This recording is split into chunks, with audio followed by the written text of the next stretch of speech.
I know what you're thinking. You're expecting me to say, bring deodorant, wear deodorant. But listen, that's been beat to death. Everybody talks about that all the time. So no, I'm not going to elaborate on that. But you should still probably bring some.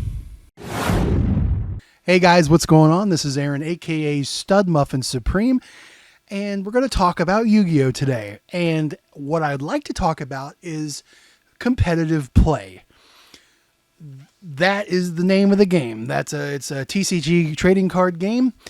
Obviously, there's going to be competitions, all different types of level of competitions, from your local card shop all the way to world championships.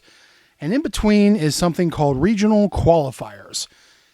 To me, that was the big show. That was the big dance, right? And back in 2016, my buddies and I, we'd hang around playing casually, and we always kind of wondered what it would be like to play competitively, and we decided we were going to do it. But at the time we decided to do this, there wasn't any regional qualifiers that were going to be close to where we were at. So we had to wait till the next year, which was 2017. And in April of 2017, there was a regional qualifying event in Louisville, not Lexington. I think I might have said Lexington, but Louisville, Kentucky. That was in April of 2017, and we were going to go down there. Now, I had been preparing for months prior to that by watching different Yu-Gi tubers, trying to figure out what to do in preparation for it, learning about the different meta decks, because we did not keep up with that, especially, or more specifically myself. I don't want to speak for everybody else, but I did not keep up with the meta.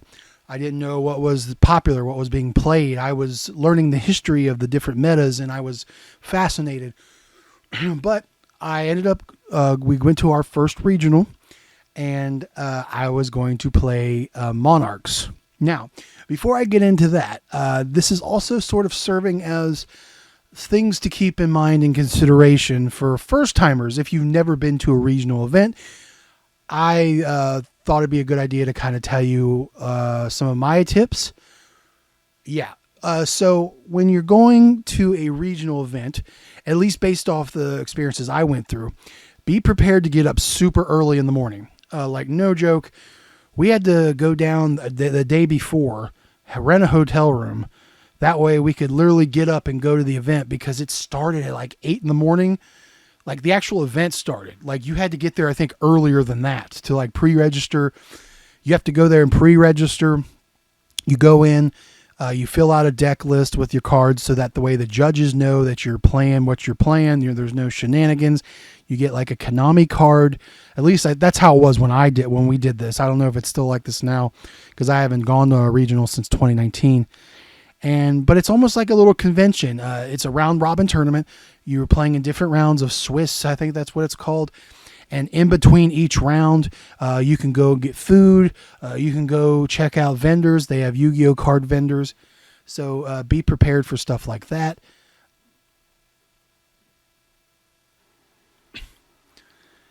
Also, I know I made fun of it in the opening sting, but deodorant, yes. I never personally encountered anyone that had horrible BO, but I have heard the horror stories. But you will be kind of clustered together with people, especially depends on the size of the room that everyone's in. So be prepared for that. So yeah, I would just do extra precaution and throw some deodorant on. I know I did, because I'm a big dude. I sweat in crowded areas, and I didn't want anybody to smell if I had BO. So the other thing I would say, be prepared to be there for a long time. Was not prepared initially when we first went, and we were there. Literally, we got there like at 7 o'clock to get prepared. It started at 8, and we were leaving at like 5 o'clock in the afternoon, and we dropped out. We weren't even playing throughout the whole day. Like, I don't know how long it goes, but I assume it's going to go till late in the evening. So if you're going there thinking you're going to be there for just a couple hours, and you don't plan on playing throughout the whole competition, then yeah, be prepared, because yeah, you're going to be there for a while. That's why they have food courts. That's why they have shops to kind of break the monotony up. That helps. Always bring good material. You see cell phone, calculator. Some judges are a little iffy on that, at least when I went. Well, a lot of people were using the like Yu-Gi-Oh apps for life points, which I think they allow you to do still. Pen and paper is also very good, especially when you're playing multiple rounds of a match. Calculator, I already said you could bring one of those, or you could use the one on your phone. Your side deck, definitely want to bring it. It's probably a good idea to bring a coin and or dice if you're not using the app. You don't know who you're playing. You don't know what their strategy is. So sometimes you might need a dice roll or something. You never know. I'm probably missing a few things. Like I said, I've only been to 4 regionals, so I'm not an expert on it, but I just wanted to at least try to give a couple of tips to anybody who might be watching this who have never done a regional before and were considering doing it. So I wanted to kind of at least help out a little bit. But let me talk about my experiences. Like I said, I went to 4 regionals. The first one I went to was in April of 2017, and I took Monarchs. I chose Monarchs because I like the idea of them being anti-meta. This was around the same time I also learned what the term meta was. It was the decks that the best players were using, the best built decks that Konami laid out for people. And I wanted to play something different. Well, obviously I didn't have the money to play meta at the time, but I wanted to play something cool. I thought the Monarchs were cool. I thought the idea of stunning your opponent from special summoning was pretty cool. Plus we were playing, I think the Yu-Gi-Oh! Duelist, Legacy of the Duelists. We were playing a lot of that. So I was using Monarchs in that game, but that was not a good basis for comparison because that game was not up to snuff, not up to speed on the current meta. And the thing I learned is that majority of the people there are in it to win it, which is understandable. It's a competition, right? This isn't necessarily casual. There are casual play at these events, people off to the side doing casual stuff. There might be even a little mini casual tournament with different formats. But no, the main stage is competitive, and that's what the name of the game is. And I was under the naive assumption that everybody was going to play their own unique archetype. Like we were going to get different variety of different types of decks, which I always thought was really cool. I like the Wild West aspect of it where you got to have a deck that can be prepared to take on anything, or you might come across a deck that's like, I've never seen anything like this before. And it's like, it's a cool experience. I guess I based it like off the show, but no, it is definitely not like that in like extreme competitive competition, because if there is a deck or a strategy that is very consistent and very proven to win, most people will play it. And I learned it that year because that year was Zodiac. Zodiac at their peak when they were considered tier 0, which means, what's the best definition for tier 0? Pretty much means unbeatable. Like it's a strategy that's always guaranteed to make sure that you're going to win. I hate that because I always feel like there should always be a way to out anything. But tier 0 pretty much means, and then there's like tier 1, tier 2, tier 3, and the lower you go, the less viable a deck is. But tier 0 is sort of like an unofficial thing. I mean, Konami's used that term before, but like I said, it basically means unstoppable.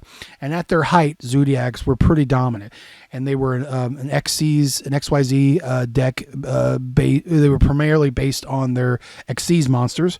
And they were all good about Xyz summoning, over Xyz summoning, and having different, just a bunch of different disruptions, basically. Like they were going to just try to stop everything you did. And they ran cards like Zodiac Barrage. Drident was their boss monster. I hated seeing that guy every day. Rapier. Oh, God, I hated seeing that card. But I think I played... like the first 2 or 3 people I played were Zodiacs. And it didn't matter what I did. If I went first or second, I was beat 2-0 those first 3 games. And I think it was the 4th round that I played somebody else. They were using a different meta deck. I think they were using dinosaurs. I think Dino was another meta deck. And I did a little better, But no, Ultimate Conductor Tyranno wiped the floor with me there, and I lost. And then like the 5th or 6th round, I think it was the 5th round, is when I started playing the other people that weren't doing so hot, because like that kind of tournament works is as you progress, your record usually matches you up with people of similar or worse records. So as the day goes on, all the top winning players were facing each other, and all the people that weren't winning were facing each other, and that's where you usually found the non-meta decks. So I ended up playing I'm trying to remember what kind of deck I was playing against, but it was not meta. It was rogue, as they call it. A rogue deck is a non-meta deck, kind of an outlier of the whole Yu-Gi-Oh card landscape for that current meta. And Monarchs was definitely considered a meta deck. I was running that, and I'm trying to remember what my opponent was playing. He was playing something but it was definitely not meta, and I ended up winning. I won. That was my one and only win. And then I believe after that, I met up with my buddy Bobby and my buddy Kevin and my buddy Alec, who were all playing Rogue as well. Bobby was playing Black Wings, Kevin was playing Fluffles, and Alec was playing Teller Knights. Obviously, these were all not of the meta, and I think we all had similar records. I think Kevin might have had 2 wins. Bobby might have had 1 win, and I had 1 win, and I don't think Alec won. I think Alec quit after like 2 or 3 matches. So then we all decided to drop out, and we left. That was my first experience at a regional. The second time we went was, I think it was later that year in the fall. And I'm trying to remember, bear with me, the order of how I did this. I believe the next deck that I played was Skull Servants, which I got into the idea of doing Skull Servants because I love the trolling aspect of it, where you build King of the Skull Servants up. And I had this strategy where I would equip him with Opti Camouflage Armor, which if you equip it to a level 1 monster, they can attack directly. So my strategy was dump cards in the graveyard, get King of the Skull Servant up to a ridiculous amount of attack, at least 8k, and then swing at you for 1 hit and knock you out. I don't remember what the meta was during that, but it definitely it might have been True Dracos. They were big at the time, I think, still. I don't remember offhand. I only remember was my record was, I think I won 1 game again. I think I was like 1 in 4 or 5. We left early again that day because after like 5 or 6 matches, I only won 1 game. And but I did get to pull off the King of the Skull Servants Opti Camouflage Armor 1-hit kill 1 time that day. And the dude was like, damn, that was pretty good. But I think he was playing Monarchs. I think I was playing a Monarch player. And then the third time we went was the next year, 2018. It was like in the end of spring, early summer. And I was playing Pendulum Magicians. I saw Alex Simo, rest in peace, talk about the Pendulum Magicians. And it was my first time that I was going to play pendulum cards. I learned how to play those, and this was the first time I was going to play anywhere close to the meta, because Pendulum Magicians at the time were meta. My deck wasn't completely up to snuff because I didn't have the money to buy all like the awesome disruption cards. Mine was basically kind of a lower budget version, but it pretty much ran the same way. And I think I won 2 matches. There was obviously a lot better players because I had like 1 or 2 mirror matches, and I learned that a lot of people could pilot those decks a lot better than I could. But I at least won 2 games, and there was a funny thing. I remember playing a guy doing Dark Magicians, and he ended up winning. And he said, I forgot what built up to it, but I remember he closed out with, you don't know magicians. I know magicians, And it's funny because I had the meta deck, well, the deck based off the meta, and he was using what was considered a rogue deck, and he still beat me. So, it is what it is. But yeah, we ended up dropping out like after 5 or 6 rounds there too. You're seeing a pattern here. And then in 2019 was the last time we went, and I played Counter Fairies because I figured, okay, I'm not going to play meta. I tried doing that, or at least attempt to do that, and I didn't win. So I'm just going to go troll and play counter fairies, which counter fairies is very annoying, but not consistent. I learned that the hard way because I only won I think 2 games that day too. But so yeah, I just wanted to kind of share my experiences at the regionals. I've always wanted to do good in them or go to a YCS one time. We'll see. I don't know. That may happen one day. I don't know. You can obviously tell by my shirt that I'm rocking Gishkis.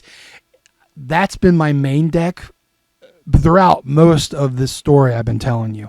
I've been playing Gishkis for many, many years.